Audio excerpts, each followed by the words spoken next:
Push the Hey, button and pull the lever. Oh, sorry. a big tarantula.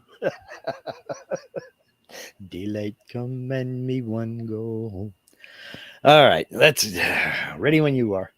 All right, I'm gonna press the button. Just kidding. I had it pressed Oh, already. I'm tricking everybody. oh, it's starting already. What's this all about? You must not have read the description in the video. It's about an hour. And it's ma'am. Oh, dude. We'll leave it like that without Yeah, any we extra. yeah, yeah. Hey, I've got a question for you, and this is not a segue into a topic, but I watched. Um, do you watch the channel Professor of Rock? I've watched it before, yeah. The guy's name is Adam Reeder. He's a pretty good interviewer. He does, a lot of the music he covers I wasn't really into, but he does cover a few things that I find really interesting. Backgrounds on music and just, interviews with songwriters and musicians and performers and stuff. Yes. And he did an interview. I can't remember if I watched it yesterday or this morning, but with he did an interview with Lou Graham of Foreigner, Mhm. the singer, talking specifically about one song. And he's interviewed a lot of singers, a lot of performers and everything. And I'll ask you, because I know you have sung before an audience and what have you. Yeah. What is the hardest song to sing for you in your experience? No, because I always pick. Is that an answer? What is the hardest? You asked me, what is the hardest song for you in your experience? And my answer was no.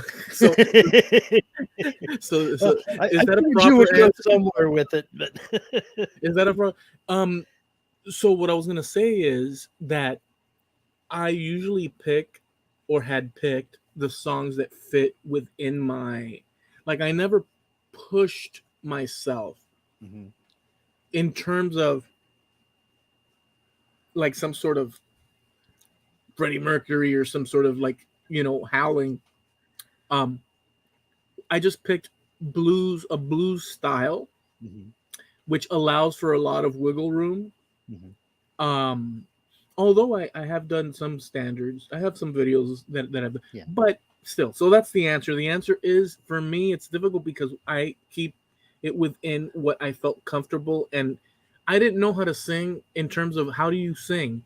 And Mhm. nobody taught me. I was self-taught, and so. But I listened to Eric Clapton, and Uh-huh. there was something about his sound, his voice, and the way he wasn't blowing up the microphone, Right. but he had something deep about him, his singing, and I used that as a like a Mhm. inspiration. So I Okay, so copied a lot of that. you tried to choose songs that were in the range you felt comfortable with, Yeah, and you didn't try to go crazy low or crazy high or anything. You kind of stuck in your lane, yeah. and that worked for you. Okay. None of the Okay. journey and stuff. Yeah. Well, You know, the reason I ask is because he says he's interviewed, hundreds of performers, be they, musicians, songwriters, or singers, or uh, it- just all kinds of people in and out of the rock and roll era. And he's after the camera shut off and everything. This is off the record. Um, he would ask him several questions just for his own curiosity, and one of them was, what is, in your opinion, the hardest song to sing?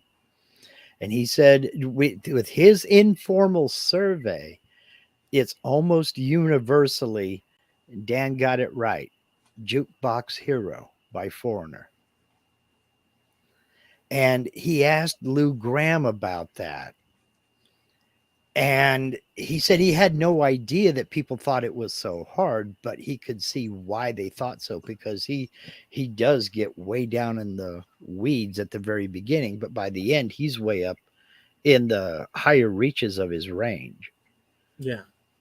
And he's a lot of performers have said, they won't even attempt that because it would be a massive letdown.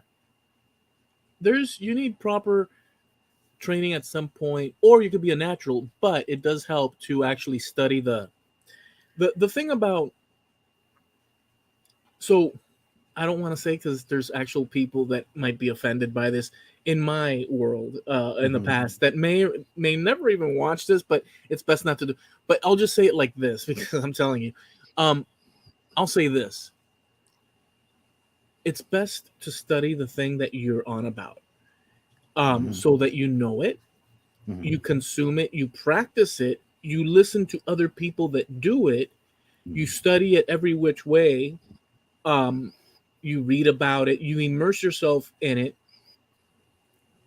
But some people don't do that. Some people, Yeah. I don't know. They say rock and roll is three chords and the truth, Mm-hmm. or Bono said that, but he does have his brilliant moments, and they are, Yeah. so three chords and the truth. So it what ends up happening is that, um, rock and roll is meant to be, at some point, people getting together and just doing it because they've got the nuts to do so. And they just put it out with raw emotion. But on the other spectrum, there is some freaking sort of discipline you can focus Sure. on. You can have a variety of things you can offer people. So there's this whole, if you're gonna do it, study it. Mm-hmm. Well, yeah. And excuse me. You mentioned something before. There comes a point where no matter how good you may think you are, you're not doing, maybe you are doing this for your enjoyment, but you're also, the audience is supposed to enjoy it as well. And you would think that Don't it, don't say that about don't tell that to Bob Dylan. well, yeah.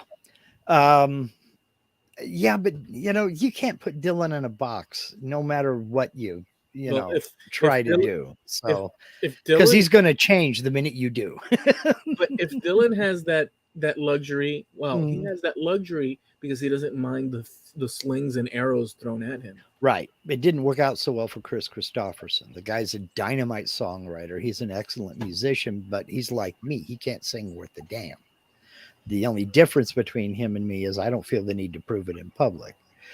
But doesn't there come a point, doesn't there come a time where you have to sit back and think, you know what, if I'm going to get any better, I really need to get some training, you know? Yeah, well, yeah, because I never did, because I figured out the key for me. And by the way, I'm not trying to say like, I'm this thing or what. I Yeah, I use understand. music for my purposes for over Sure. 30 years of my life. I mean, I've studied it, I've read about it, I've looked at Mm. off the cuff like things that one would not even consider.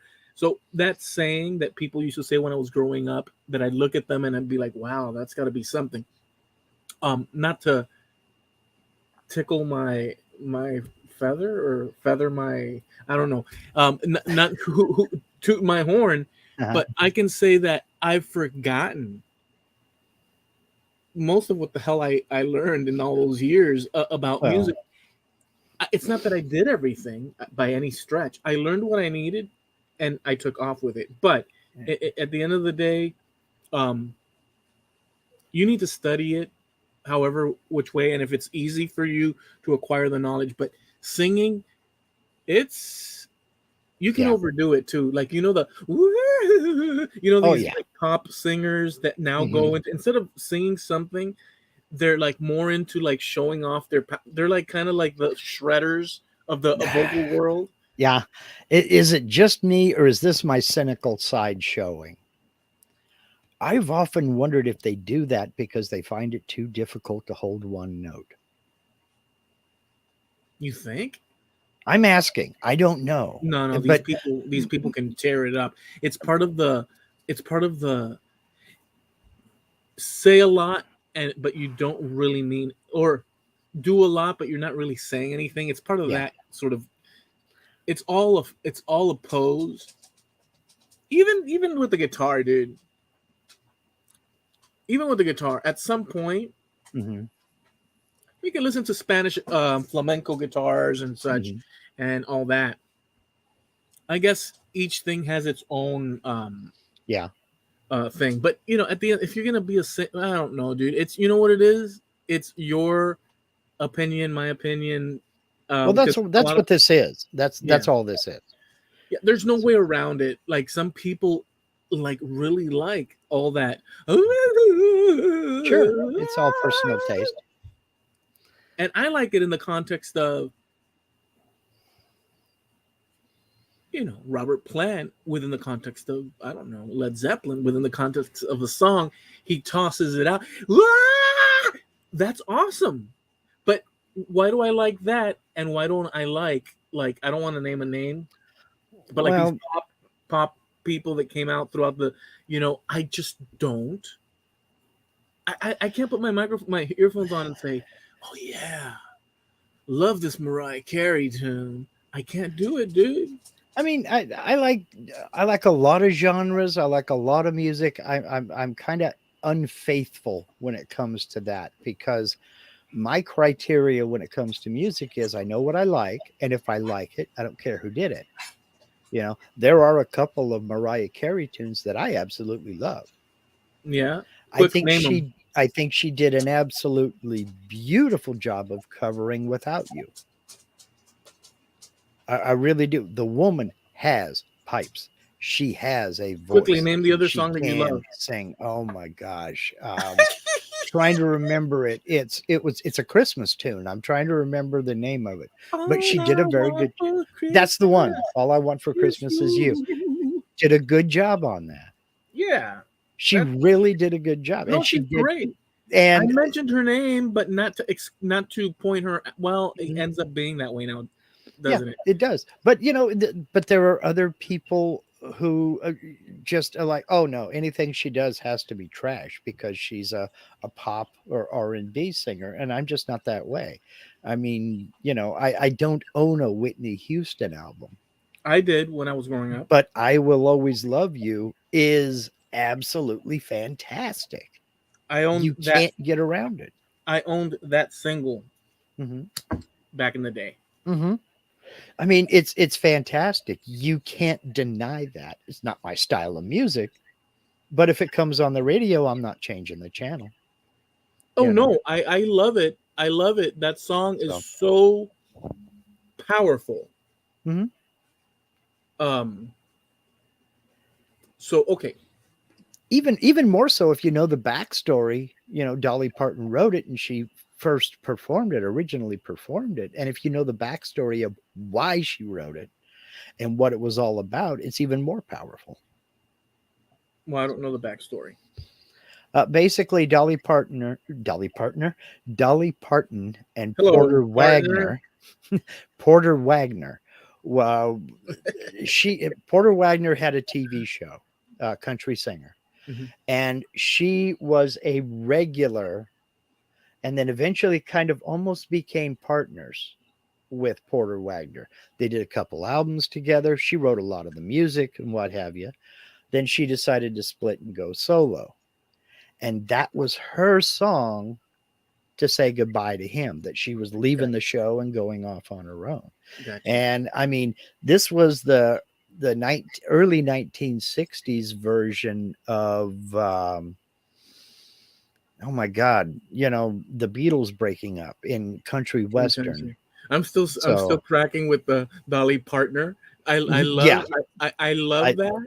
I well, love that. that was a combination of Dolly Parton and Porter Wagner. It just all came out, No, but I love it because it's she does the country and western, and partner is said, "Hello, partner," and stuff. So it's kind of like I could see a cover band of Dolly Parton called Dolly Dolly Partner.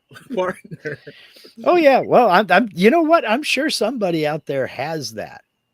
because it's so. I mean, well, you have to have the reference of partner because partner is sort of like some sort of like cowboy, thing. Yeah, but it's Uh, partner, Pardner. Howdy, partner. well, they could do But that on the yeah, cover, sure, Dolly Partner. but we do it in the big city. We say all the letters. Hmm. or at least we think we do. We attempt. So So okay, I just want to know, have you ever been faced with a situation yes. where with the band or somebody wants you to come along and sing with them or stuff like that? Hmm. They come up and say, okay, can you do this song? And you're No. just like, no, that's out of my range. No, I don't do that. Oh yeah, I was sent a list, um, Hmm. and a friend of mine, drummer, Hmm. really, he said, "Hey man, we need a singer." The other one, he's gone, Hmm. and you fit right in, and we're gonna Hmm. do the bars and stuff, and you'll get your pay, and it'll be a steady thing. And I considered it. This was just like maybe 2 years ago. Oh, really? Okay. Yeah, um, could have been three, Hmm. but it's within this era. Hmm. It's within this. Well, he sent me the darn set list. Hmm. It's got like Journey. It's got like Iron Maiden. It's got like all these things where and I'm like, do I want to sit there? And I mean, and so I told him, look, dude, I'm a singer, sure. Well, I'm a songwriter, Hmm. and I fill in the blanks with all the other instruments and voice in Hmm. order to get whatever the hell I want, like finished. Yeah, And so that's what I've always done because there was nobody else necessarily around, and I'm too difficult to go search people out to fill in the other parts and stuff. sure. So I just did it like that. But I said, no, dude. And he says, no, no, no. You just do it your way. I'm like, frick, do it my way. But it's not. So I didn't feel comfortable reading things like Journey Hmm. and thinking myself, I don't see myself as that. Yeah. And you have to see, you don't have to. If you have the ability, you don't have to see yourself as anything. But when you're like a rock and roll slash in the blues Hmm. sort of sphere, you're not going to get BB King, although he did wail, he had pipes, but you're not going to get BB King um, singing something like, tonight I'm going to have myself a real good time. You're not going to see that kind of stuff. Right. Or, any of these Yeah. hair metal stuff, because he's got a thing. So I told him, no, dude, I appreciate it and stuff, but Well, that kind of fits in with what Adam Reeder was talking about, these other performers saying they would never even attempt Jukebox Hero because to them it would be a letdown because it's out of their vocal range and they knew it. So they just flat out said, no, we're not even going to try. That's kind of what you're saying. I mean, Steve Perry, another absolutely fantastic singer. I wouldn't want to try to go up against him. Oh, hell no. you could, if you're a singer with a certain range, Hmm. like you have the ability to stretch your vocals Hmm. through a certain range, octave wise, Hmm. and a song is outside of your octave, a lot of people do transpose the song to scale it down so the chords rotate or shift Yeah. to fit your tone. But Yeah. you can't, and you can do that with anything. So like And sometimes any, that works, but other times it doesn't really. But that's what I was gonna say. There's a certain pitch for certain songs mhm, that are so classically enshrined that if you sing it like low tone, mhm, you know, it just, you yeah, can play around with it. There's some creative people that have done really cool things and scaled it down or up or done some weird things to it in order to fit their range. But um some songs you can't do that to Journey. well, I'll give you an example. You can't And say last one. You can't say, "Hey, hey, mama, way you move is no, gonna make me." You lounge could, singer. you could do it, but it becomes that. It becomes a lounge singer. um, there's an example, and I'm going to cheese some people off here. I know I am. Clapton, when he did the Unplugged album, Mhm. he did a acoustic version of Layla, and when that came out. And I was not an MTV aficionado. I didn't. I mean, I think I have watched a total of maybe 3 hours of MTV in my lifetime. And one of those hours was they did a repeat of Clapton Unplugged, and I watched that, Mhm. but only after it grew on me. Because the first time I heard that acoustic version come on the radio, I hated it. I did not like it. I thought, Mhm. what the hell did you do to your own song? Because he did exactly that. He slowed it down, set it to a shuffle, and sang it in a much lower register. Then he did exactly what you were talking about. Instead of where he went up in the chorus, he went down an octave. And it just didn't sound right to me. And it took hearing it several times before it actually started to grow on me. Then I was okay with it. That album to me, well, you had a back catalog of Eric Clapton. Mm-hmm. I had snippets of Eric Clapton, and that album, Mm-hmm. which was probably released in 1990, 91, I don't know, Yeah. 89, 91, whatever, um, changed or opened up my imagination. That album, because, well, I got the album, I got the DVD, no, not the DVD, the VHS. Mm-hmm. I got like posters, magazines. I just started Eric Clapton, books, Eric Mm-hmm. Clapton guitars, Eric Clapton, Eric Clapton, Eric Clapton. It was all Yeah. Eric Clapton. But at the same time, I knew that he had something to say that I Mm-hmm. wanted to learn.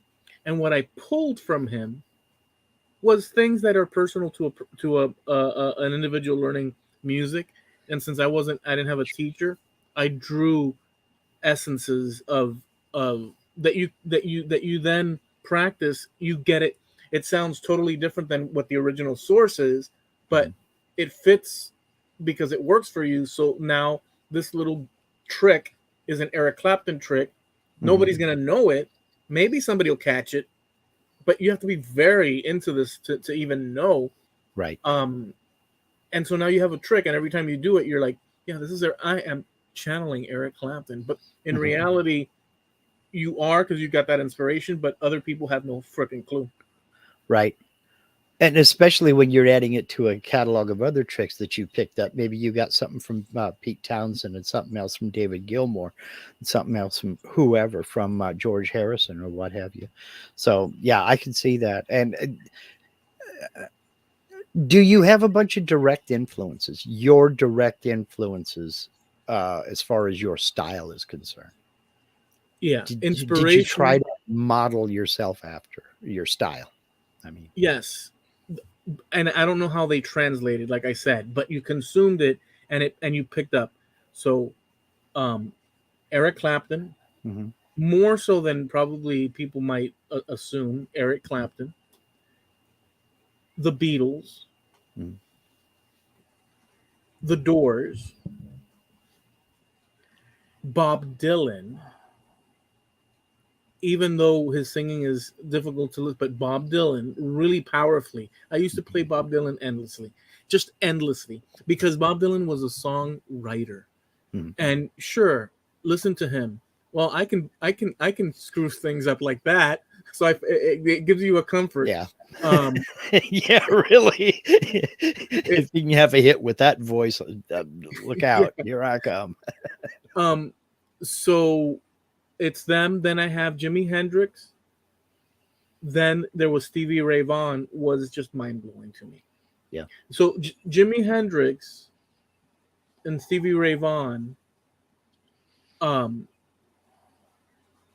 I first listened to Jimi Hendrix Mhm. and bought Same all here. his stuff, and it was what I was listening to. Mhm, And then I heard. Let me tell you the story real quick. So I was looking for a band as a guitar player. mhm. I called up, and they said, okay, let's meet up. And I drove to the guy's house, and the guy comes out. He's a rock and roller, long hair. Mhm. I had my parted hair, like very neat and stuff. Long hair. He looked like one of these people that came right off of stage after a show. I was like, holy smokes, this guy is the embodiment of He's the freaking. real deal. Yeah, like he at least he looks the part. And he brought me into his house and he started playing and this and that. And I brought my guitar because we liked all the same things. It was a check mark. And he says, yeah, but we don't need another guitarist. We need a singer. Can you sing? I said, well, I can, but I sing with my guitar. I had no concept of just standing there and singing. To me, it felt like sort of, I don't want to use the word, but it's a common word that we used in the 80s.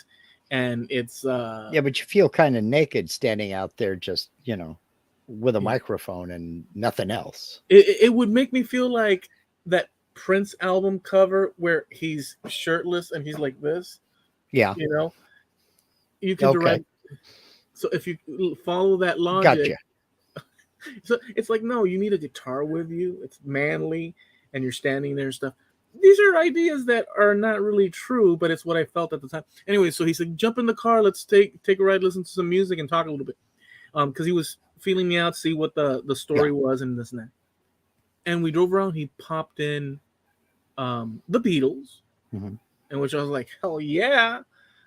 And then he popped in Stevie Ray Vaughan. And I was like, what? And so I started looking for Stevie Ray Vaughan. And I started buying I had all of Stevie Ray Vaughan's albums, even the posthumous, posthumous albums, which was my favorite. The Sky Is Crying. So he blew my freaking mind. So those were my influences, to be honest with you.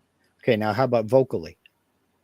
Did you have any influences vocally, or did you just kind of make it up as you went along and tried to fit it in with that style, that bluesy style that you were playing?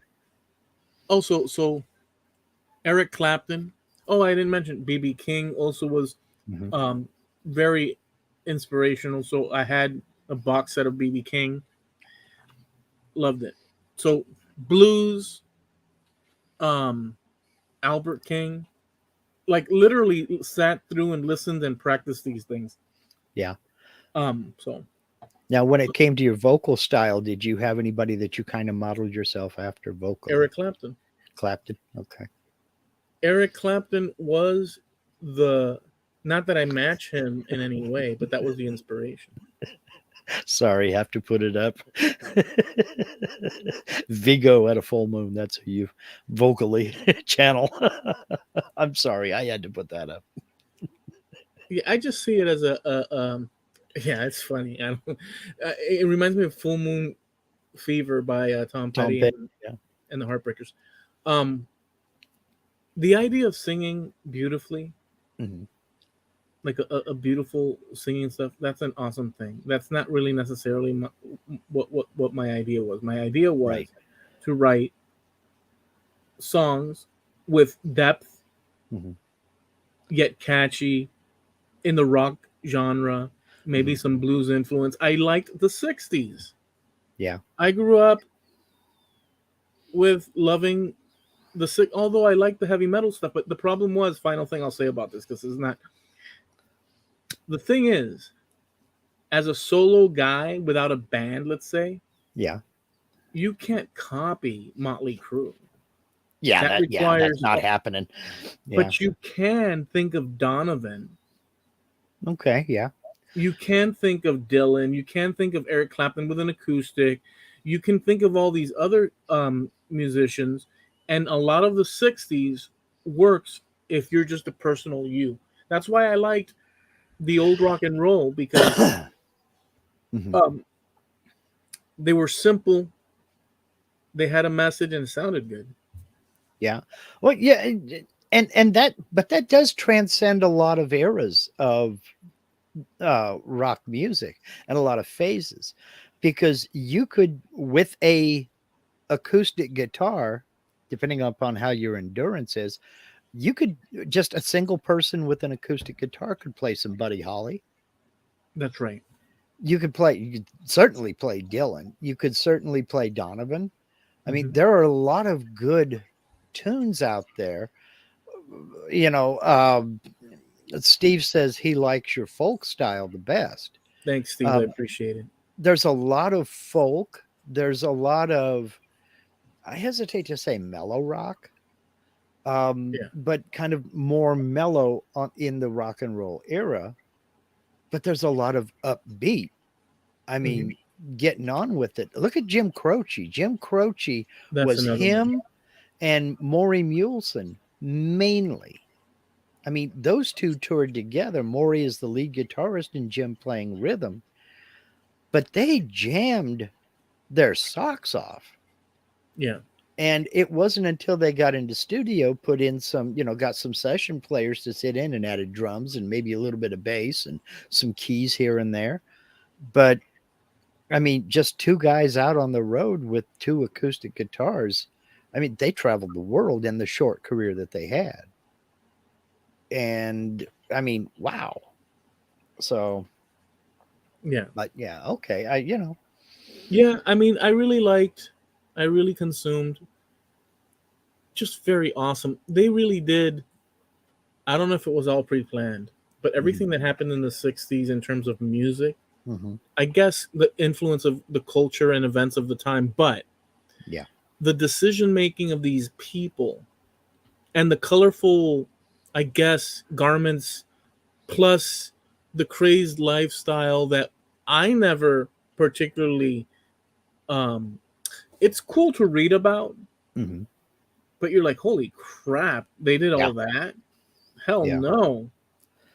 I, So I mentioned it once before. Well, it's been a few episodes back, but Dan Rather has a series on Access Television called The Big Interview, or he had. I don't know if he's still doing them anymore.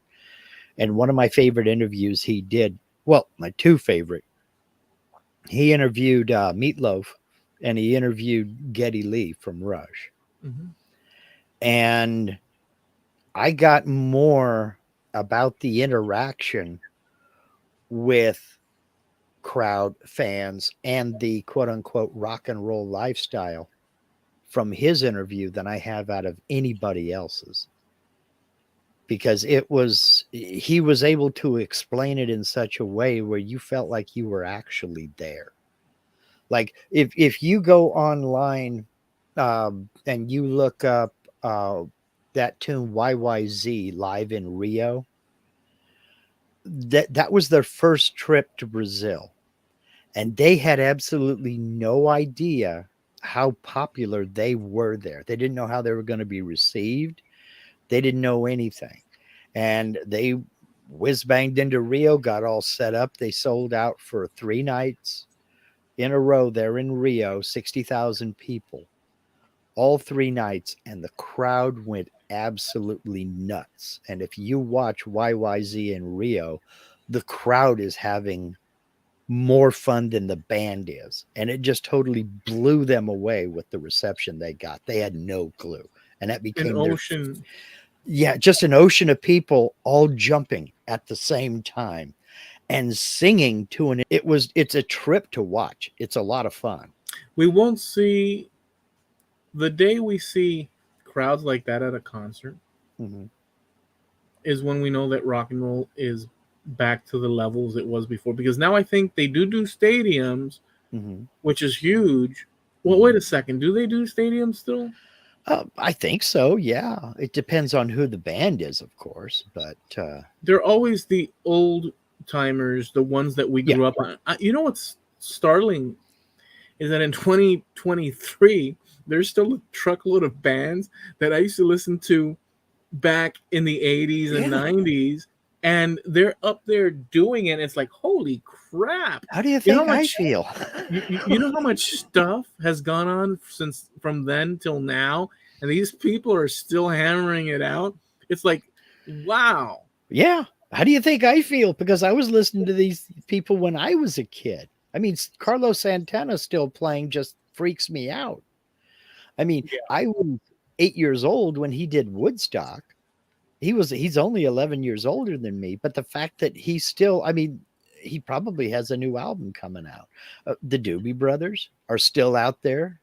I mean, they're still dragging their butts around performing. I mean, the Stones, ACDC has kind of come and gone. I mean, God knows if they're going to do another album or not, but they're all in their 70s. It's amazing. So 60s and 70s. And just the Moody Blues are still out there. It's crazy to think that these bands that were there when I was a kid, it was just... they're still trucking. Yeah. You know, and I get tired when I mow the lawn, you know. Well, I'm telling you, that's exactly it. It's like, I guess just it is what it is. If that's a saying. Some people are just like Energizer bunnies. Yeah. Yeah. You know, and you have to love it. You have to love doing it. Otherwise, why would you keep doing it? No reason to.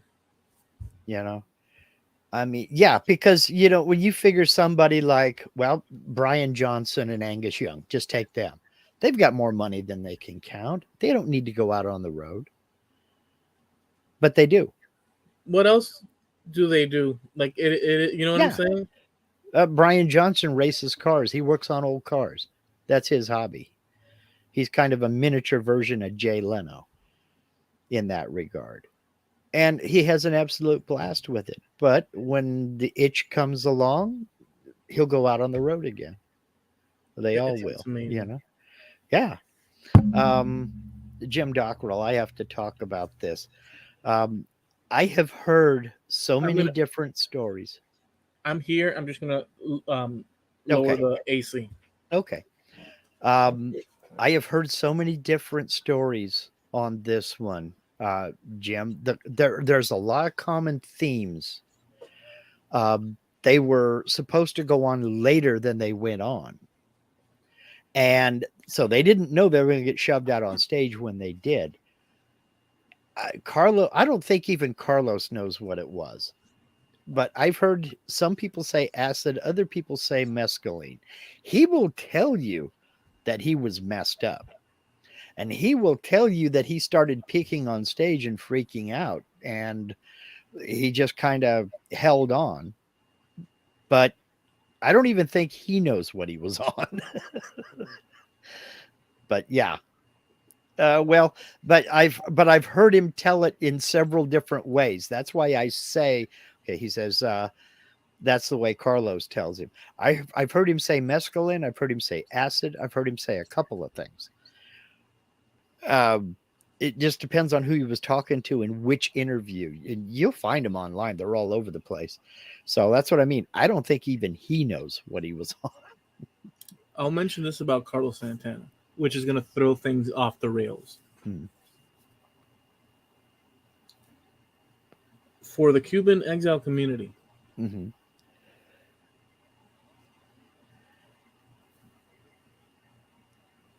they were outraged when he appeared with a Che Guevara shirt.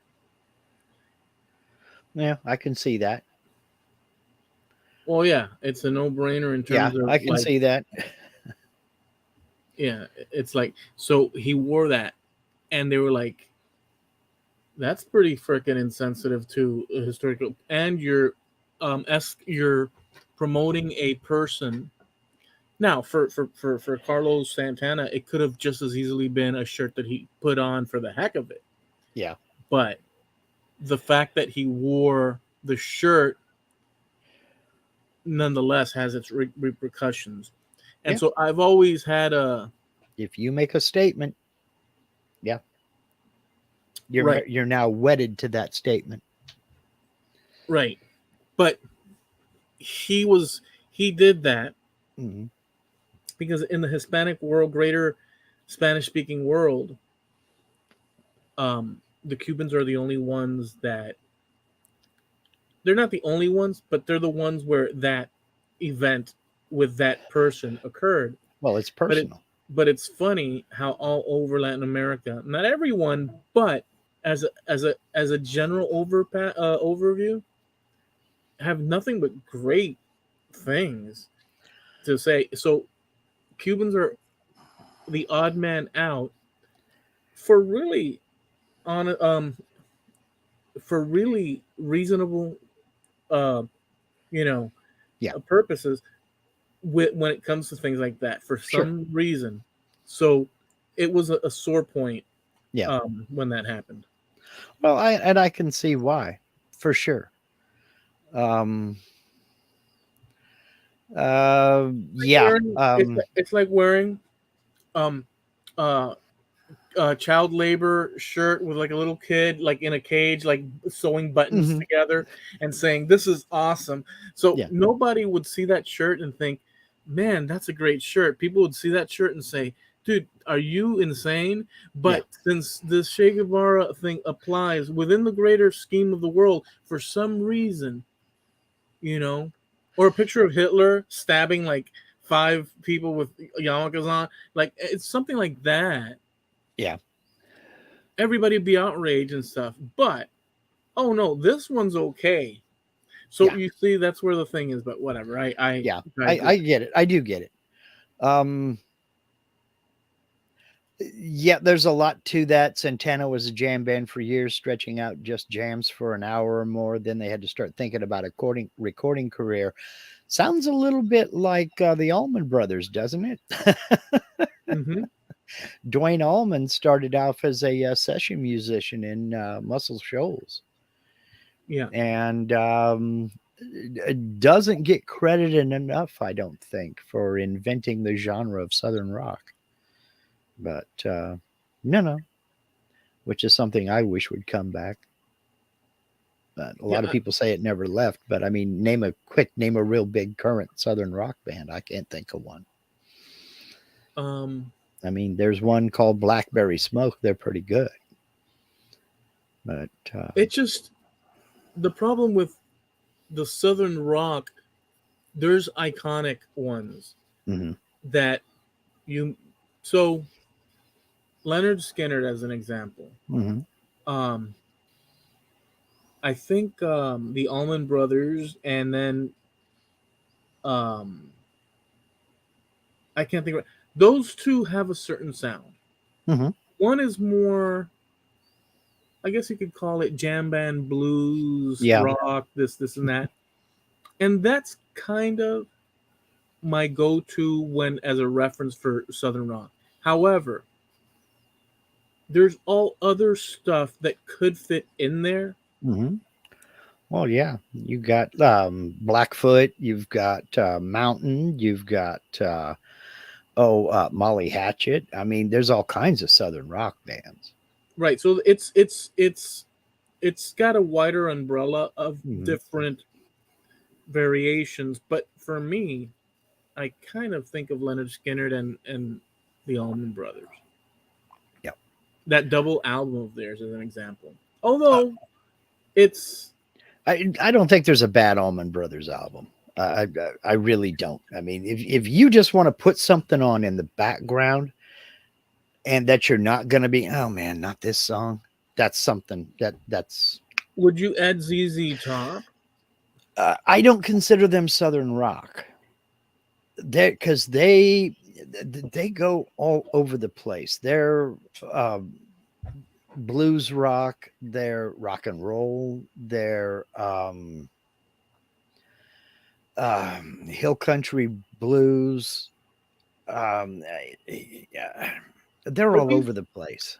but the problem is that these, I mean, we do have to itemize things, but they blend or skirt into like music sort of skirts with each other in the different. So you do have a thing called rock, then you Hmm. have these little tentacles of different Sure. areas, and they all have their unique little flavors and stuff. Hmm. But um, it's difficult to say this is a cutoff point of, Right. but you know it when you hear it, at least according to the way you categorize the things. So yeah, I mean, I It, think it's a big umbrella. it is. It's a huge umbrella. Now, do you think people try to compartmentalize too much and say, that folks are worried about what genre is this? Hmm. Do you think that that's people do that too much and just, relax and enjoy it? If you like it, you like it. If you don't, you don't. Yeah, there's something weird about it where it's kind of organic. Like, like there's boundaries that I make as well. Hmm. So, um, what was this band? The ones that you like that they're actually from San Francisco, but they sound like Louisiana swamp. Oh, Creedence Clearwater. Okay, although you could consider that southern rock, but not really. But at the same, Yeah, I it's in the world of the South, right. but are they southern rock? I think that they are. That they would. I've heard John Fogerty call it swamp rock But because that's that's what he was going for, was that kind of almost Cajuanish influence. oh, it's totally. It has a well. I don't know if it's totally because they're the first ones that did that. Right, because there was no such thing as southern rock back then. Right. There was no such uh, subgenre. Yeah.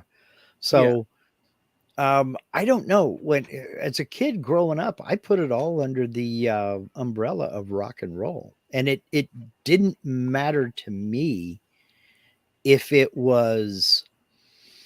Oh my gosh! It didn't matter to me if it was Creedence Clearwater or the Doobie Brothers or Pink Floyd, or as you go further out, get a little bit closer to now, Collective Soul, or Los Lonely Boys.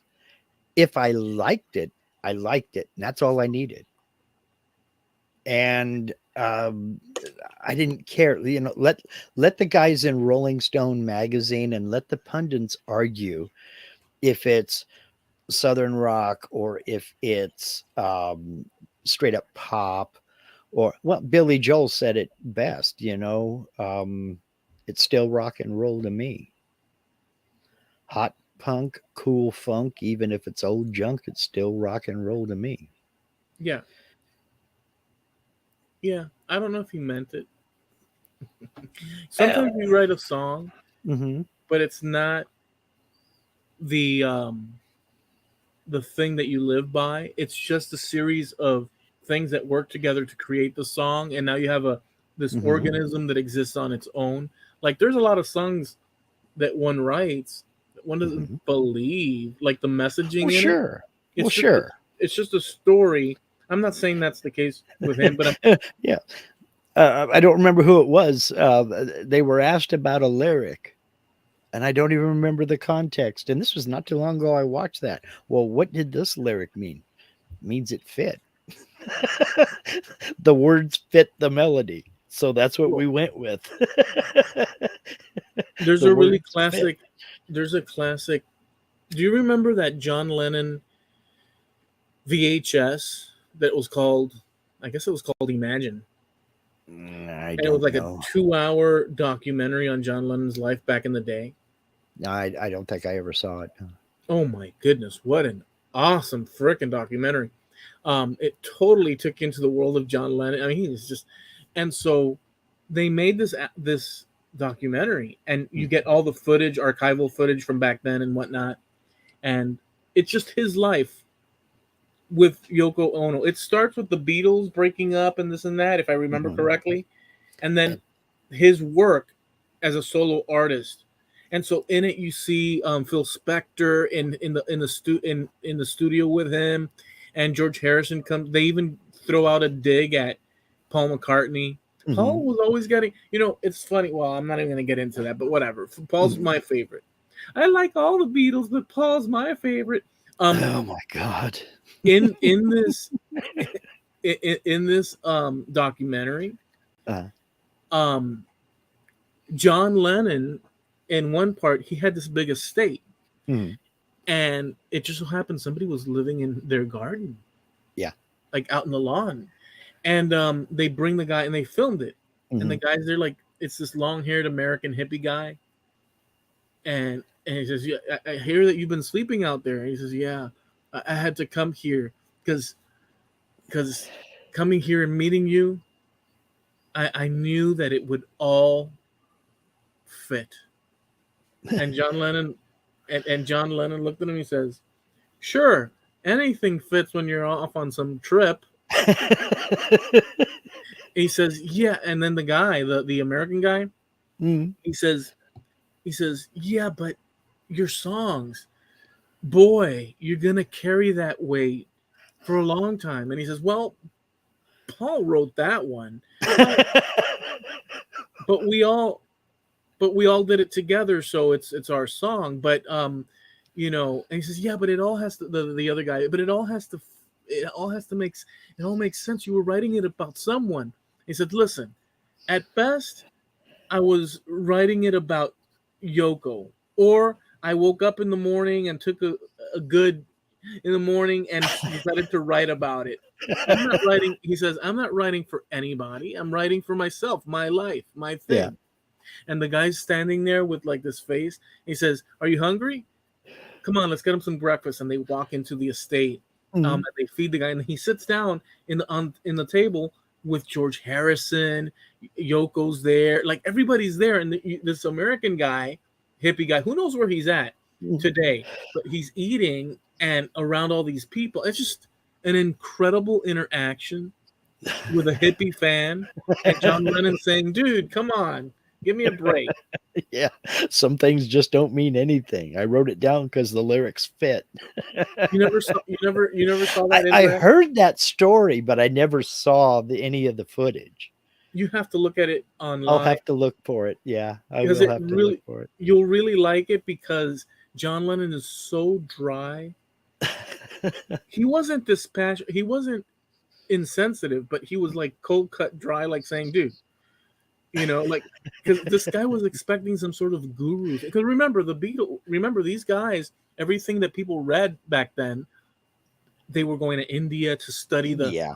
The Mahari. philosophical. Yeah. Like everything was mystical and magical, and so of course a certain amount of people are going to believe that these guys have some clue Mhm. about. But the reality is nobody's got a clue about anything.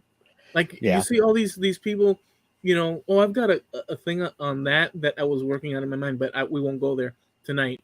But I'll just do the little recap. All these people, like when I just say, when you see someone, like in your world reality, everything you've known and this and that, and oh my, this person's so put together, and my goodness, and polished, and these people, they don't know jack crap. Yeah. I mean, they know. Here's the trick: they know jack crap concerning the things that they know, but they're missing the pieces that they don't know, like every other darn human being on earth. That's So, exactly right. like in other words, we all put on our pants one leg at a time, maybe some And two, So and this branches out into another topic, but I think it's just as valid as anything else. And that is, you are only seeing them when they're at their best.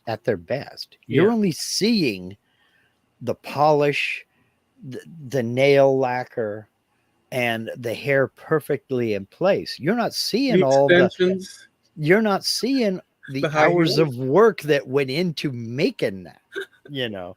the leopard print, Yeah, well, but you can put it on male or female. You're not seeing Brad Pitt wake up, roll over, and start rubbing his eyes and scratching his butt as he gets out of bed and heads for the joint. You're not seeing that. You're seeing him all put together with his, You don't have the tux toilet and all cam. the other good You stuff, you you don't have the toilet cam.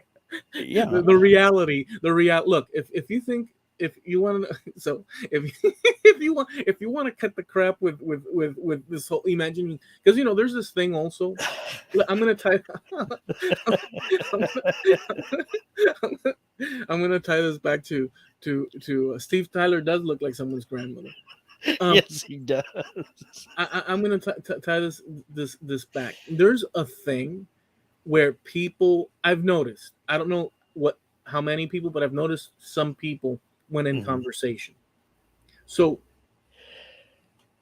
it can apply to anything, but we'll say music. When people like music, and maybe they play music, and maybe they want to write songs, and maybe they are viewing other people outside, other bands, and they're like, well, those are those people, and Right. I'm me. Right. But those Those are honest to goodness now that. But me, I'm me.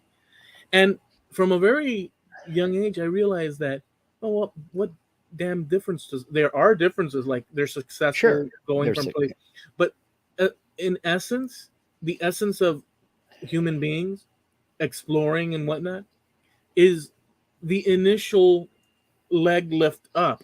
Without that, everything else is like it falls. So what I'm saying is that a nobody's a nobody's music in reality is just as valid as any right. freaking other thing. The factor of popularity is some residual thing that has in context its benefits and and downsides and Sure. whatnot. But the premise, the baseline of it, baseline, no pun intended, um, is that spark of what you're doing. You're as valid as any other famous person out there. I don't care who the famous person is, who gives a. All the famous people on earth from 100 years ago are now in a box, Hmm. best case scenario. So, Well, what's and all another this? point that a lot of people forget is that, I mean, take the lowliest person who is struggling to write his first song. Every famous songwriter was in that position. Every famous songwriter has been there. Every famous guitarist has been there. Every famous singer has been there. They started out just like you're doing right now. So, Like who? yeah, you are just as valid as any of those people are. Yeah. I mean, So, there's no, you know, the idea of, so I guess it's with age, but the idea that, oh, that there's all these people that are that have these that, luxurious this and that. It's all bull crap. well, It's all a bunch of hogwash. In my opinion, this is my view of it. It's like, okay, everybody's valid. If you want to, whatever it is that you do, it's just as valid as that professional person that you see across the way. I'm not trying to say to fool yourself. no.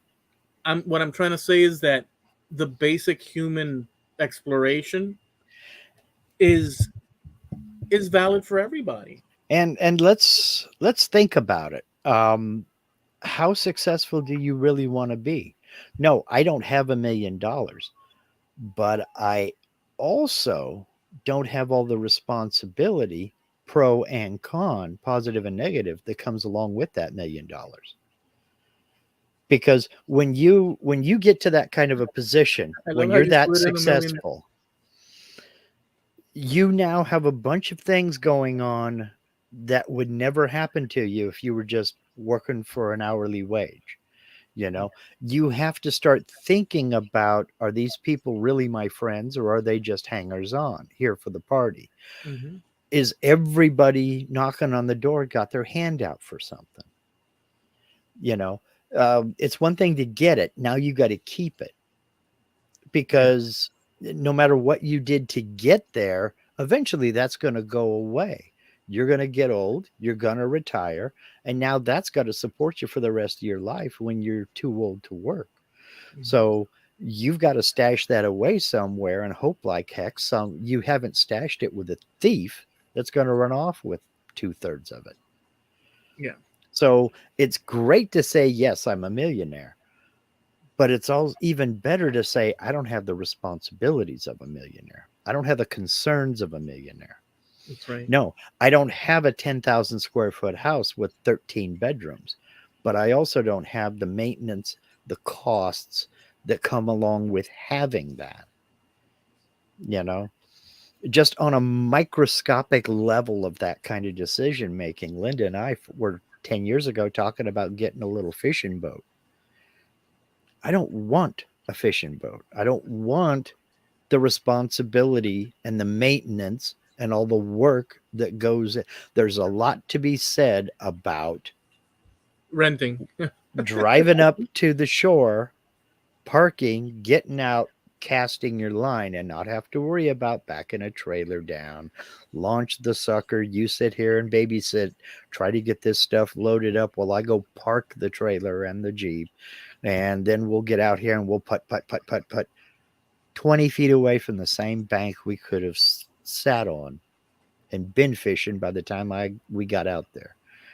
It's I don't know. I'm getting to the point to where I have to weigh. Linda said it earlier today, value. You know, is it really going to make fishing more enjoyable?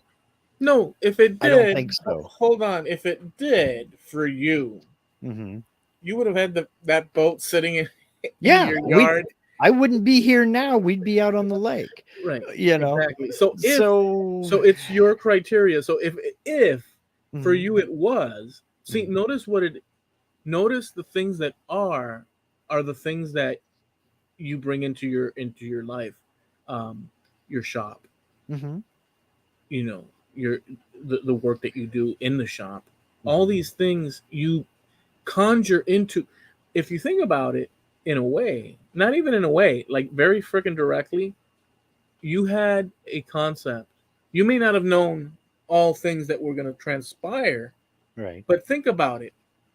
You wanted something in a, maybe even in a broad sense, you wanted a direction that you went in Mhm. for, because you enjoyed it for what, and it, and I guess let's say the universe provided.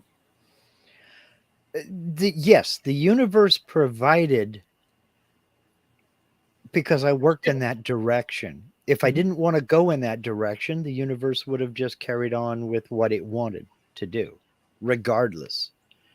You Mhm. know, if I wanted to become a really awesome insulation contractor, then the universe would have provided in that direction. But that's not the And direction I wanted to go. So, to hone it in, or mhm, to double up on it, in my case, stubbornly I wanted to learn how to play guitar mhm. with Yeah. no instruction. And I ended up being able to record songs Mhm. and play out and a bunch of things. Um, and the universe provided. Yeah. And if I had an interest, all I had to do was walk in that direction, and Yes. and the items necessary for that interest appeared to me. Of course, sometimes the journey is a long journey. Mhm. For instance, I just wanted to I just wanted to document my, I'll go in this direct, for this little brief snippet. I wanted to document my ancestors, to remember them and so on. Mhm. I contacted people because I was on about that endeavor. I saw doorways opening and I walked through them, to the point where I'm going into the 1700s now Mhm. with the actual documents that occurred when my direct ancestors were born, with their names on there that I can trace back, in front of something that would not have occurred to me in a million years, maybe let's say 10 years ago, Right. have conjured up because of my initial walking through doors that opened up due to my curiosity. But you had to keep working for that. And that's what a lot of people seem to, well, the universe hasn't provided me with this. Well, how far have you pursued it? You didn't just sit down and think about playing guitar and then pick it up and you could magically play. You worked. You know how Yeah, your fingers felt that first couple of weeks. You know what it for a was long time. like. You know, I mean, it nothing happens out of thin air. You have to work for it. You have to put in the time and you have to have the discipline to stay with it and the desire to want to do it. And Yeah. even if you just forget about it, I know every kid when they're 10, 11, 12, 13 years old wants to get an electric guitar and be a rock star. Mm-hmm. Even if you end up just being able to sit down in your house by yourself or on your back porch or whatever and play a tune and sing with yourself in the backyard, even if that's all you want to do is have fun with it, good enough. Good enough. Yeah, Then I think you've been successful. Just my opinion. well, that's it. I mean, So, that's the popularity thing in terms of music is a residual thing. You can be mhm. a completely legitimate musician and do sessions, and nobody freaking knows your name unless they read the liner notes. Yeah. Jamie has a question for you. What's your favorite song you've ever written and why? Hmm. I don't have a. I'd have to sit. The best polished one is one called Grim Reaper, in my opinion. But it's still in. It's I could still repair it, but Grim Reaper would be the one. It's the story. It's my adaptation of the story of going to the crossroads and and selling your soul to the devil in order to acquire the skills to play music. So Mhm. in my story of that song, it's funny. The construction of the song in my mind, guitar wise, was Black Sabbath. Mhm. The storyline was Robert Johnson, Mhm. and the singing in my mind was Blue Oyster Cult. Mm. Okay. Um, so those three items, Black Sabbath, Robert Johnson, Blue Blue Oyster Oyster Cult, Cult. in my mind, I smashed them together to create the song, and I recorded it as such. It's its own thing, but that was my inspiration. And the story is of a guy that goes to the crossroads, sells his soul to play good guitar. He lives a whole life playing awesome guitar, but some one day in the South, he's at a bar. It's a 2-bit. Well, he wasn't successful, but he did play. So he was playing the circuits back somewhere, and he ends up somewhere in the South, and the hellhounds are waiting for him outside, and he starts running, and they start chasing him. The hellhounds, the Grim Reaper sent them out to him, and so he runs into a church, and that I got from the Mamas and the Papas. We ran into a church. Hop into a church, yeah. I found a long. California Dreaming. Yeah, except in my case, there's nothing positively melodic about it. It's very dark, and he breaks into the church, and the hellhounds are surrounding the place. So he jumps out the back window, and he stumbles into the graveyard. And so I'm describing the graveyard, and he keeps going down the way, and the Grim Reaper catches up to him, and that's the story of the song. That's it. Wow. Okay. Okay. Steve has a question for you. Have you considered putting some of those family stories to music? It's very difficult. I have thought about it, but um I don't know. I can't picture it well. So, for instance, I have thought about it, but what would that be? What would be what I draw from musical style to this story that in reality it's a Spanish story? Do I convert it to English to create a thing? It's not like I sing in Spanish, nor do I feel comfortable doing such things, nor do I have the palette of words, although I could work on it. But, what genre would fit such a thing to tell a Spanish story, if I'm going for the long view of like generations and whatnot. What do I, all that? So I have thought about it, but it's like there's all these factors, and so I don't know. I can't picture it well yet. I have Okay. thought about it though. Okay. Legit legit question, legit answer. Jamie said he's listening to that now. He must have found your other channel. Eloy does have another channel that a lot of your music is uploaded to. I know there's a few. I don't know how many, but Oh, it's probably a couple dozen, okay. 24 or something like that. That I did music videos to. A lot of cheesy music videos. I think there's a lot to be said about this suggestion here, and I know suggestions are worth every penny you're paying for them, Eloy. Oh yeah. But Steve says, how about the story of Mateo and his life, documenting every family but his own? Hmm. I Which mean, has caused great. Well, it's been a big, because wouldn't it have been great if we could just open a book and it said, well, our story, our my work would have been necessarily done because it's all there already. But mhm, what it caused me to do is that it made me take this journey on my own. So in a way, you know what I'm saying? In a way, yeah. it's a good thing because I was able to. But he didn't. He wrote about everybody.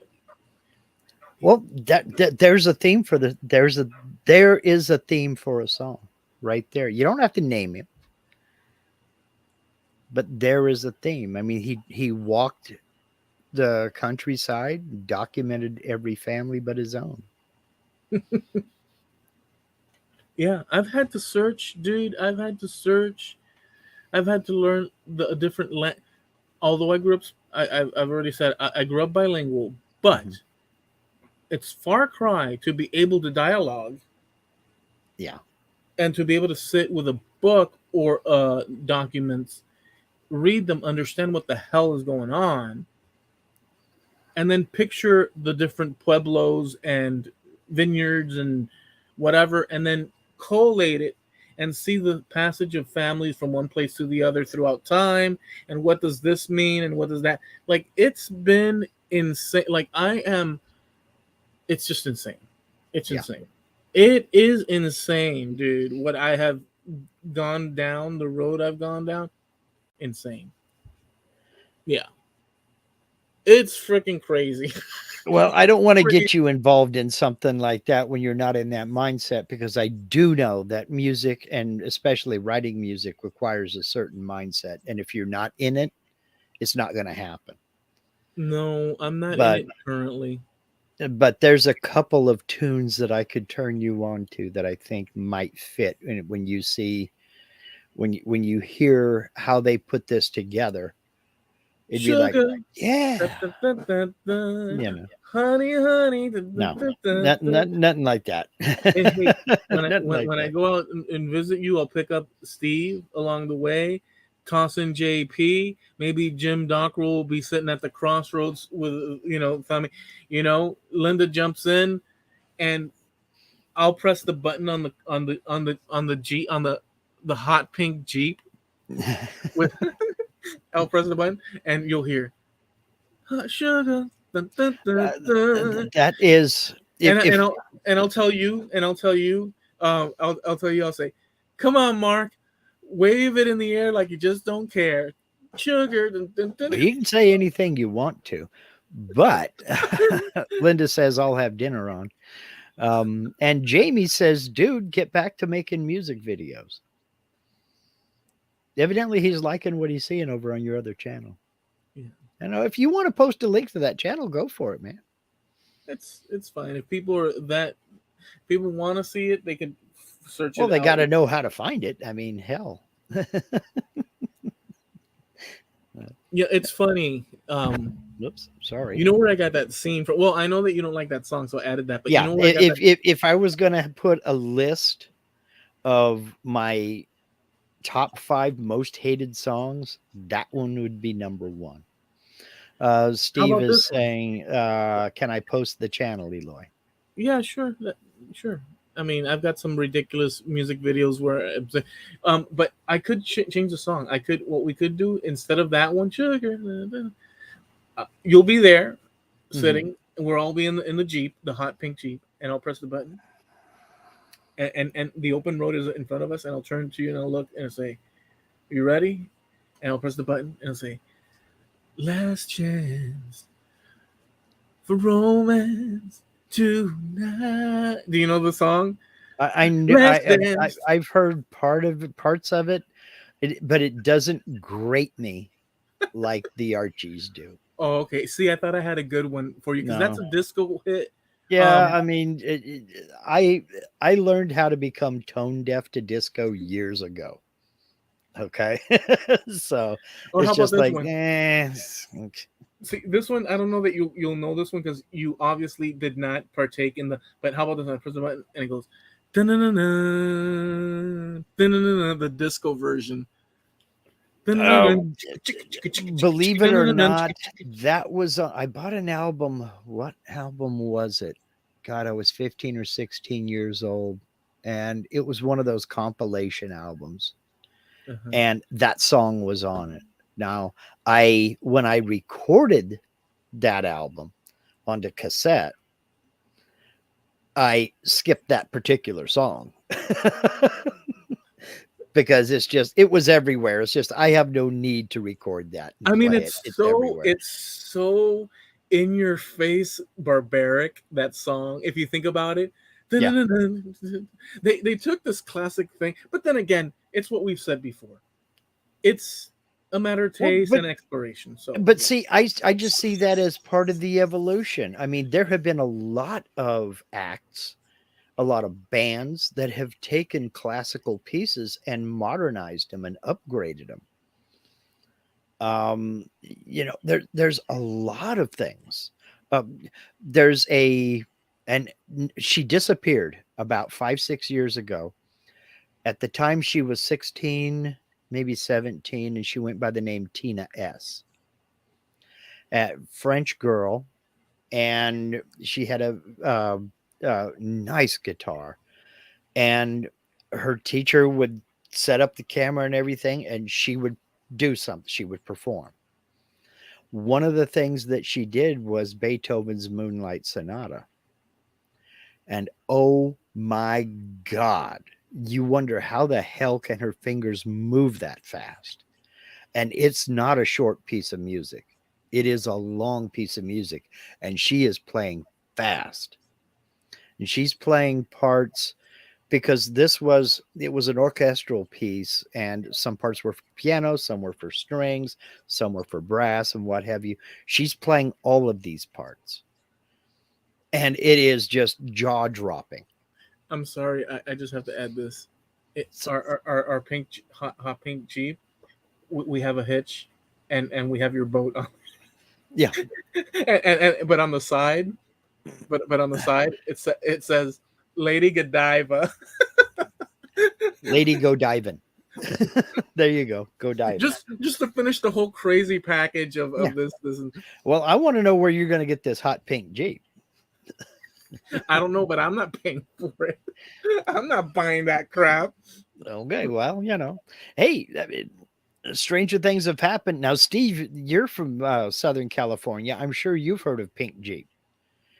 This started out, it was a rental company out in the desert, out in the California desert down there. This guy, he bought a bunch of Army surplus Jeeps after the end of the war, and he painted them all bright pink, figuring nobody would steal them that way. And he rented them, and the company's called Pink Jeep. Interesting. And he painted them all bright pink, and people would rent them and go out and boonie crash out in the desert and everything else. And as far as I know, the company is still in business today.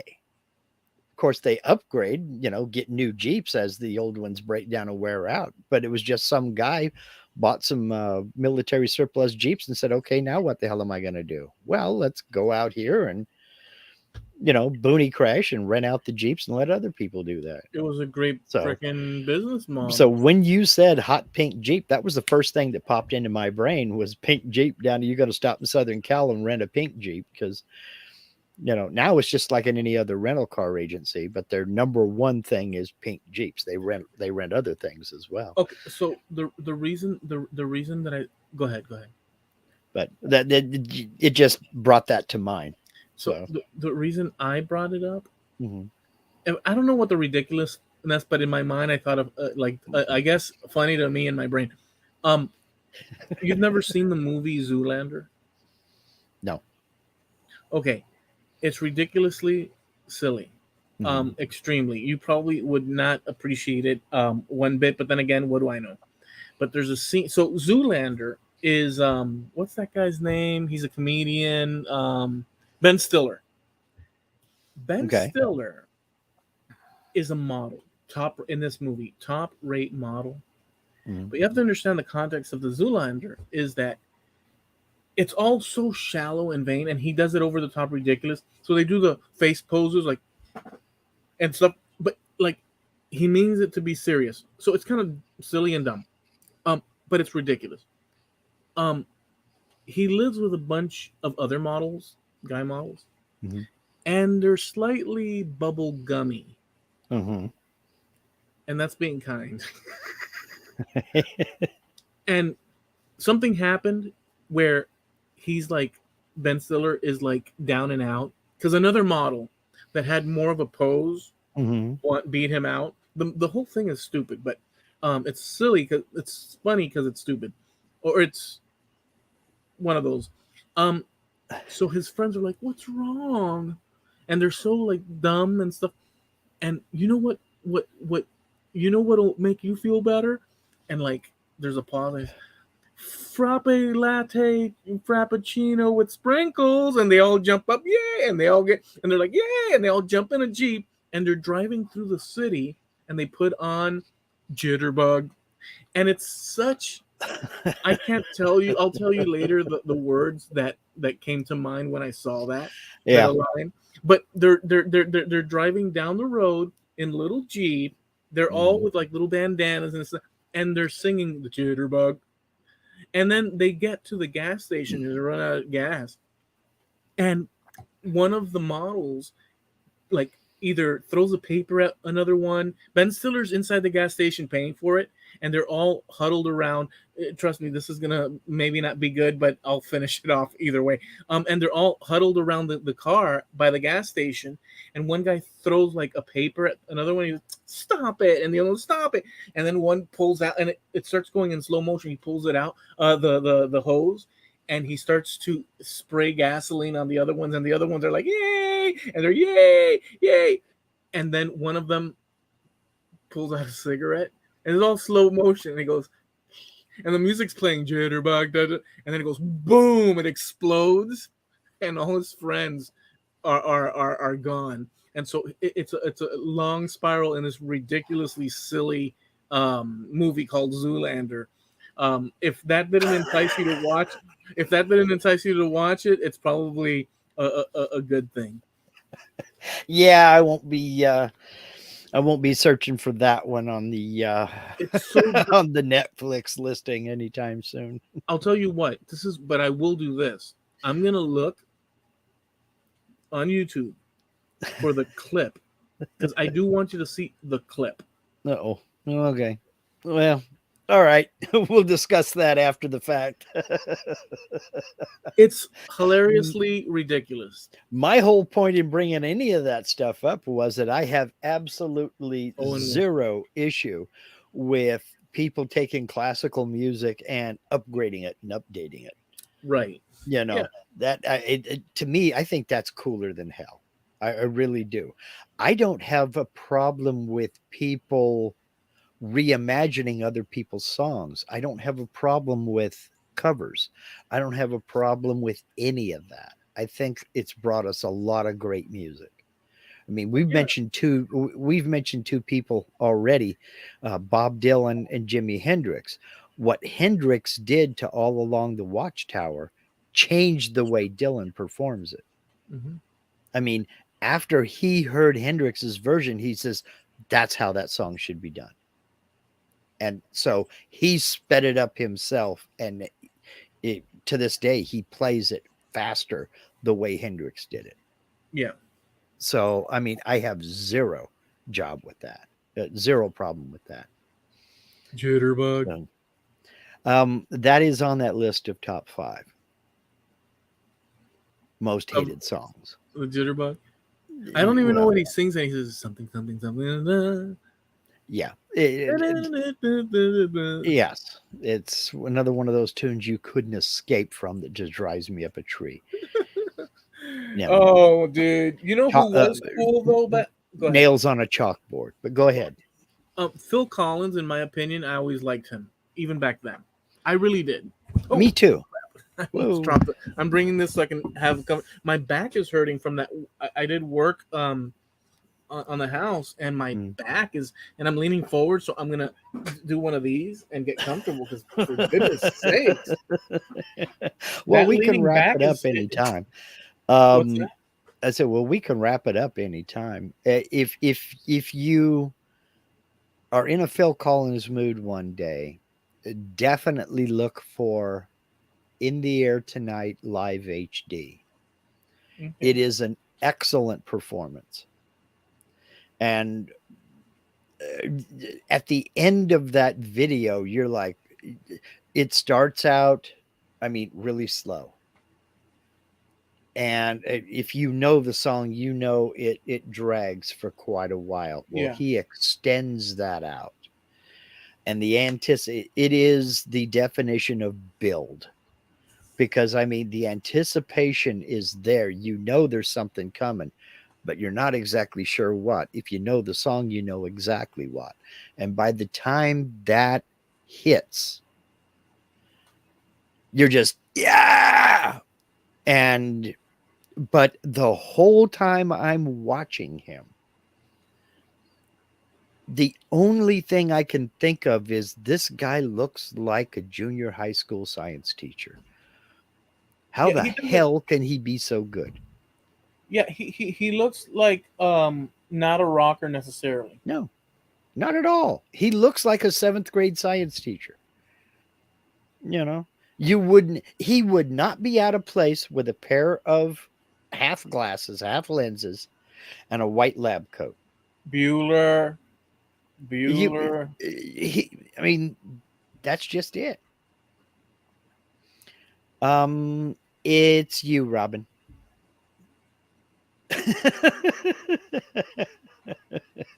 What's blurry? I, I don't know. Hit the little gear down at the bottom of your video screen, set it to 720p because that's what we broadcast in. So if you're watching us on a 42-inch monitor, yeah, it might be blurry because it's 720p because I don't want to pay for 1080p through StreamYard. Let's see here. Yeah, that Walter Murphy tune you were talking about is called The Fifth of Beethoven. Yeah. Okay. Thank you, Jim. Now we see who the connoisseurs are, the disco connoisseurs. Can you imagine Jim Dockrell in white polyester with platform shoes and a fro? Absolutely. Yep. Actually, he has a picture that he posted years ago that I don't know, was it a fro or long hair or like, at one point Eric Clapton in the 60s, maybe late 60s, had a permanent. Yeah. I Yeah. didn't like the permanent.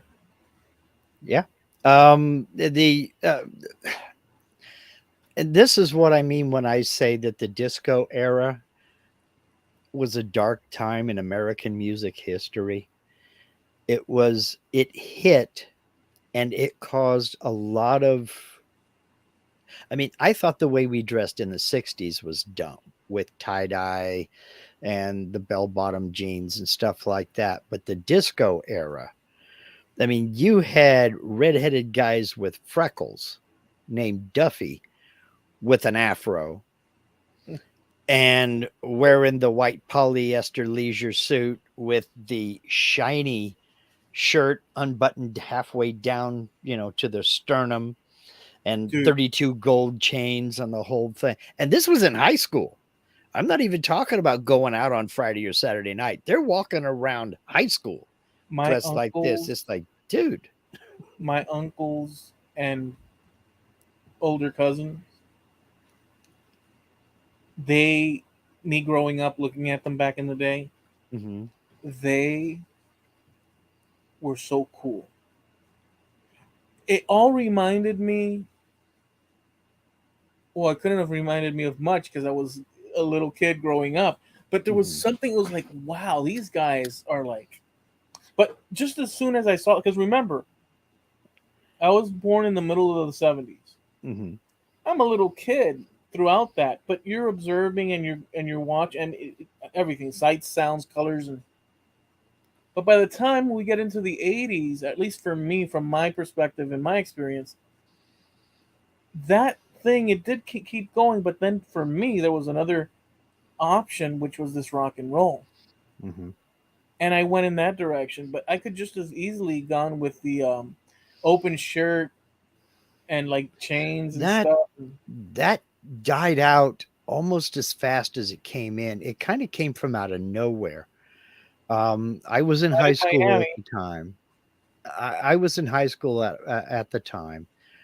Well, maybe not in Miami, but in the San Francisco Bay Area, which was still kind of seen as this hippie haven, even though the hippie thing died out years before, too.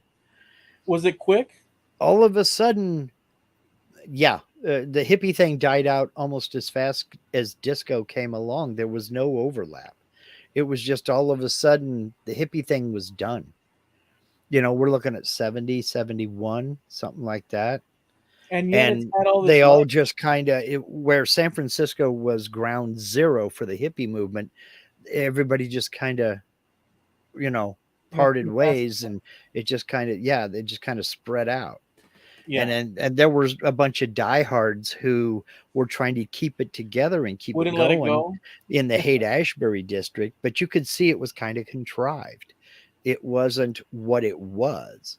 It was what they were trying to make it and trying to keep what was, which it just can't happen. Yeah. And then all of a sudden, bam, here comes this disco thing. And you had, girls that were walking around 6 months ago, or, well, not 6 months, let's say 2 years ago, in a peasant blouse and hot pants. Now we're walking around all styled up like they're going out, clubbing or something like that in school, you know, with wearing and thank God it was short lived, gold lame and all this other kind of stuff. And it's just like, dang, girl, you got a modeling job after this or what, And In it was my just kind of time, a cultural clash thing. So, in my time in the 80s going into the 90s, what happened was that in the 1950s and early 60s and throughout, you had the hairspray thing. But mm-hmm. in the 80s and 90s, Yep.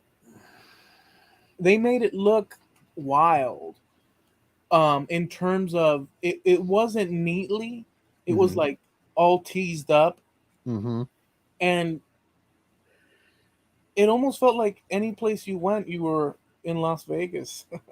Yeah, yeah, that's kind of what it was. I mean, there was a very short span in there where Charlie's Angels got popular, and all the blonde girls wanted their hair just like Farrah Fawcett's and everything. And I mean, it was all feathered back and then hairsprayed, like 30 coats of clear lacquer, so it almost looked like that was a helmet. 30-mile-an-hour wind and not a hair moving. Yeah. Damn girl, that kind of thing. But and then all of a sudden it went that other direction where everything was disco, and I never saw so much powder blue in my life, you know. But but then you had mopes like me who are still. I've been a blue jeans and t-shirt kind of guy for my entire life, and I never saw any need to change. Obviously you do dress appropriate for the situation. But my Yeah. attitude was, if I couldn't go there in blue jeans and a t-shirt, I didn't need to be there. Now, obviously, you don't go to a wedding that way or to a funeral or something like that. But, if you don't want me in your establishment in blue jeans and a t-shirt, I don't need to be here because we're not going to get along. There's You know. a talking about clothing Mm-hmm. in Miami, and it's not necessarily limited to Miami, but it's a Cuban garment. Mm-hmm. So there's a shirt that has 4 to 6 pockets. It's called a guayavera. Okay. Guayavera, Okay. which basically translates into guava shirt. Okay. And what it is that the history of it is that in Cuba, out in the country, at some point, everybody did their own like sewing and work and like repaired things in house. You're out in the country, and that's what you do. One day, a man was out in the fields, and he says, "Man, if I had some more pockets on my shirt," and these were white shirts, button shirts, breezy and thin because of the Hmm. climate, so you could wear it, and it was, Hmm. And so he went home and told his wife, honey, could you, if you would, sew some extra pockets, because I'd like to put some stuff in some pockets and maybe guavas in another or something else, and I just want to have extra pockets. And she says, sure. And that idea Hmm. blew up, and it became the Cuban shirt. So you see it not only in Cuba Okay. today, it's in Cuba, it's in Puerto Rico, it's throughout the Caribbean, it's in Central South America, and you're looking up for a picture of it. Yeah, and I see it. They Yeah. call it a Cuba Vera. Oh, that's another. That's a Is that a modernization. brand? Okay. It might be a brand, but it's supposed to be the Guayabera. Anyways, Guayabera. Okay, I see it. Yes. Okay, got it. what I was gonna say about it, I mean, although that's a little bit of the back history, Hmm. is that that shirt with the Hmm. pockets Yeah. can be used in Miami Hmm. as a formal replacement for, in many cases, Uh-huh. for a suit. Even Really? to, yeah, even to the point, it is not unheard of to see it at funerals, Okay. business meetings. Okay. But I'm looking at them, and there's a certain style to it. I get it. I see it, and I'm seeing four pockets on them, and but still, that's pretty stylish. I mean, it's a nice button-up shirt with a collar Mhm. and everything, and it looks real presentable. Looks real nice. So I They're could very, see that. they're very, Hmm. the cotton Hmm. or whatever the material, usually it's cotton. It's very thin so that you can wear it and not sweat your butt off Hmm. down here. So it's suited for that kind of a thing. Hmm. I've owned a few in my I still have some that I can't fit into. I Well, can't even button them at this point, I've dude. got a Hawaiian shirt I don't fit into either, but It's and like I know my grandson can't fit in his because I when he was 2, I got us matching Hawaiian shirts, and we came back from Hawaii and boom, put them on. It's my mom's. Oh my God, he's making him dress like he does. You know. the other day, Mark, the other day, this is not Mhm. stuff that you say, but screw it, we're amongst friends. The other day, I have this pair of shorts, and the button, Uh-oh. what you call the thread, or not the thread, yeah, the thread was so elongated due to my belly exercising, breathing in and out, that the button just, it was like just dangling. Like, this won't do, but screw that. I like these shorts. So I went, got scissors, snipped it, Mhm. found a needle, and I calculated the button over a good amount, and I re-sewed that sucker, and I'm wearing my freaking, well, not now, but I have them to wear now. Skills. Learn how to sew. Have you ever heard this is, gets on to a totally different subject. Well, but not really. Have you ever heard of the holiday hole? The The holiday hole. hold. Hole. HOLE. Oh, okay. The No. holiday hole. That is the last hole on your belt. Oh, gotcha. So that when you eat over the holidays, you can still wear a belt and breathe. That's so. Talking about all these things, it's a very American thing. Mm. If you think about it, I don't know if it's propagated as such throughout our time or if it was Mhm. before. I don't know what the story. But here's the thing, Mark. Or this is just an aside, but I think Mhm. if it's just talking a little bit about Americana and this and that, I saw for the first time in over maybe 2 decades Mhm. Smoking and the Bandit Part 1. It's Mhm. been maybe more than 2 decades since I sat and watched that. They Mhm. used to play it on your regular TV station Mhm. as the movie of the night, Yeah. you know, and we'd sit there, and my dad used to love everything that Jackie Gleason, all the crap that Jackie Gleason had to go through. My dad Yeah. used to crack up on that because it's just it lends itself to hilarity. Yeah. And but I sat and watched it, and but I focused on it, Mhm. and I was like, holy smokes! No pun intended. Again, he's Mhm. smoking in the back.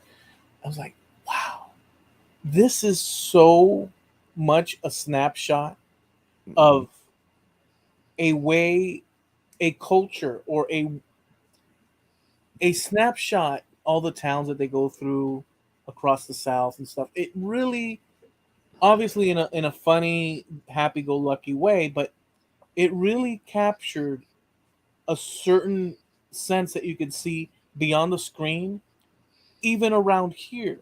Mhm. Um, People had trucks. Mhm. People had CBs. Mhm. Um, they may not have had the cowboy hat here, but But they wanted the hot car yeah. with the hot girl. Hmm. Yep. Yep. It's 100% pure American. Yeah. Yeah. There's no getting around it. Yeah. It was just, I just, so I watched it, Mhm. and, and I just kept thinking, my goodness, these were the impressions. Although that's a little bit bloated or fantasy or movie fantasy of normal day to day, Yeah. but back then there was a whole lot of people that influenced the environment around us that that is a parallel to Mhm. some degree or the other. And I was like, my goodness, this is Cars, Mhm. which you talk about a lot, you and everyone else when we get together.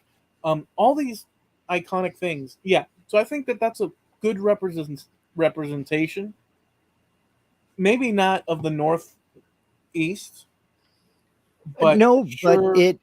it was one of those movies, and that came out. I was 16 or 17, something like that. And I saw it first release at the drive-in, That was like and yeah, it 79 or was something, or 78. no. The first one was 76 or 77, Okay. 77, maybe 78, but I think 77. And Sally Fields, Hmm. what a knockout. Yeah, I yeah. mean, I mean, what a stunning, just But stunning. um, it was one of those flicks that kind of, I mean, it was done to be kind of a body outrageous kind of a, just pure entertainment. There wasn't a whole heck of a lot of depth to that movie, No. It was just a comedy for comedic purposes, and that was it. Yeah. But it was that snapshot in time. Hmm. It was that snapshot in time and of the place, because you're right. I couldn't picture that happening in Washington or Oregon, or even up in New England or something like that. You Yeah. wouldn't see that in Detroit. No. But another one that was very similar, did you ever see American Graffiti? I did. That was probably one of my all-time favorite movies growing up. And this is pre-cable. This was pre-HBO, Showtime, all that. So there was none of that. I saw that movie in the theaters at least 30 times. And every time it came back around, I went, because I just fell in love with the entire culture that was portrayed in that movie. I liked the music. I liked the atmosphere. I liked the vibe. It was all these actors were portraying kids that were older than me at the time, because I think it came out in 73, so I was like 12 years old. Yeah. And I just absolutely romanticized the hell out of that era and out of that time period. And that made me go way back and start digging into the old music. And I was listening to the Platters. I was listening to Buddy Holly and Del Shannon and Dion and the Belmonts, and I was into that entire thing there.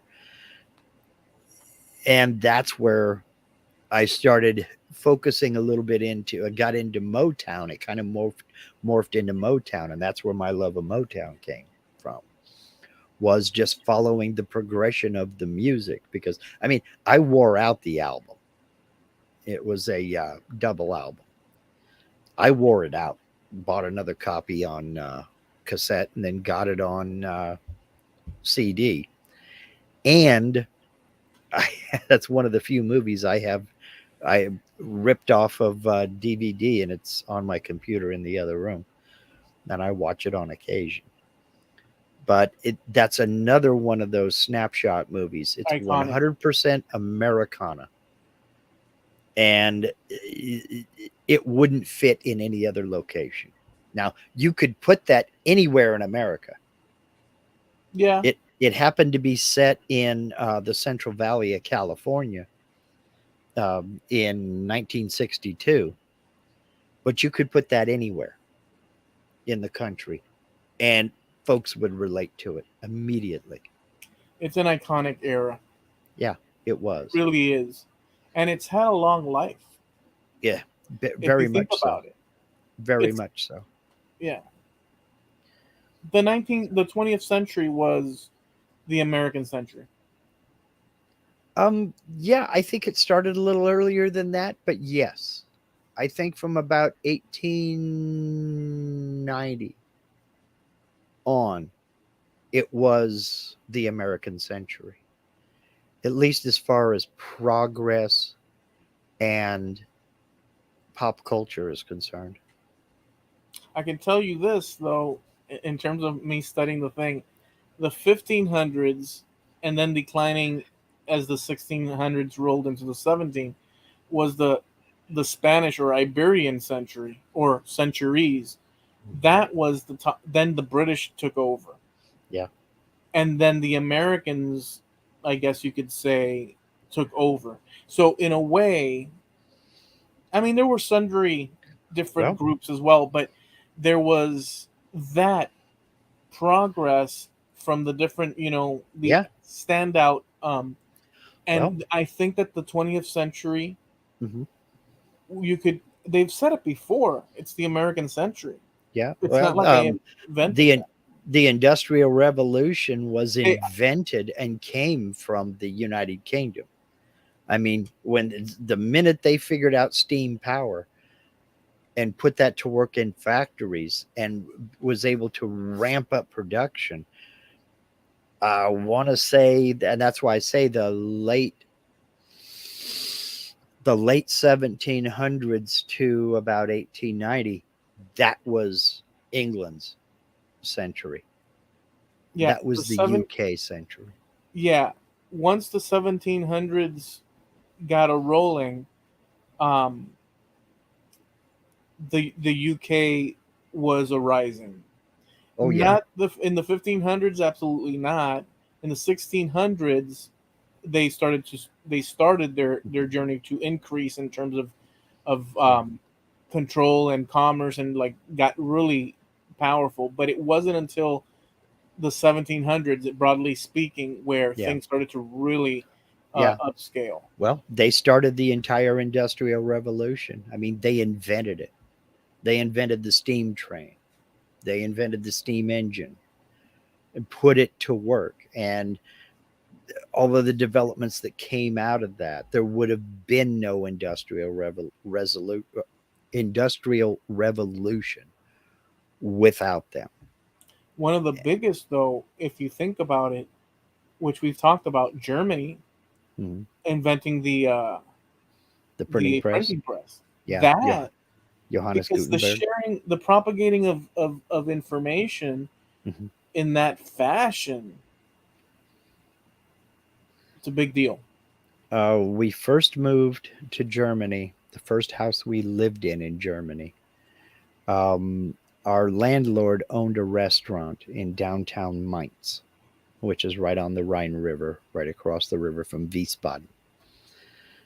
The building that his restaurant was in, you go 2 doors down and around a corner 3 doors.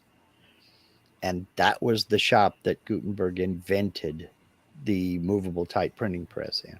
Yeah, you can't now you can also, these are very broad statements, but what the hell? You can't also take away, although this is a little bit more, you can't take away the the French and their revolt against authority, let's say, Yeah. because that was the impetus for people to think, oh, can Yeah. you do that? That was kind of our fault. Can you really do that? You Well, know, no, it was done in England before. England, through Parliament, it was all political trickery, but yeah. they hacked off the head of a king. Yeah. But the people didn't. It wasn't a popular uprising Oh yeah, that beheaded him.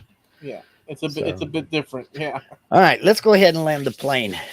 I've got to make it an early night tonight. All right. So we go live every Tuesday at 6:30 Eastern and 9:30 Pacific Coast time. We are I got the that backwards. Trampled at 9:30 Eastern, 6:30 Pacific Coast time. There you We go. are the Trampled. We're the Trumpled. Trampled. We are the Trampled Underfoot podcast. We have this show here on YouTube, so check us out. We also have a page over on Facebook, Trampled Underfoot Podcast on Facebook, and we post stuff that we talk about over there, links and such, so you can go and check that out. We have a website called trampledunderfootpodcast.com, and you can go over there and check out some of our stuff, plus back issues or back episodes. You can press the Wayback Machine button and check that out, trampledunderfootpodcast.com, and we're also sponsored by Harneal Media. You know him, you love him. He's a friend of ours, he's a friend of yours. Steve Nealon and his partner Shay, who was out in the crowd a little while ago. Just you and me talking here. Literally, because Eloy shut his camera down.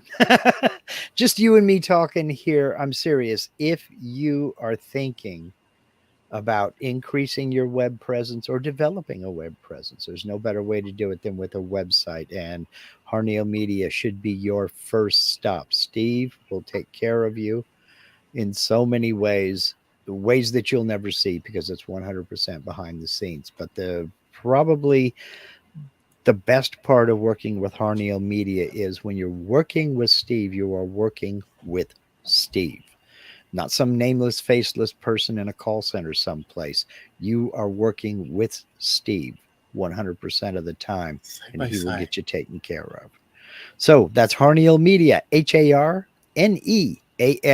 media.com, sponsor of trampledunderfootpodcast.com. I love so when you're saying this is what goes on in my brain, because you're saying he's right there by your side, and I'm thinking of Steve, like you've connected him so he can't escape. I see him trying. Yeah. Have you ever seen that cartoon where it's Pepe Le Pew and she's trying to escape? Yeah.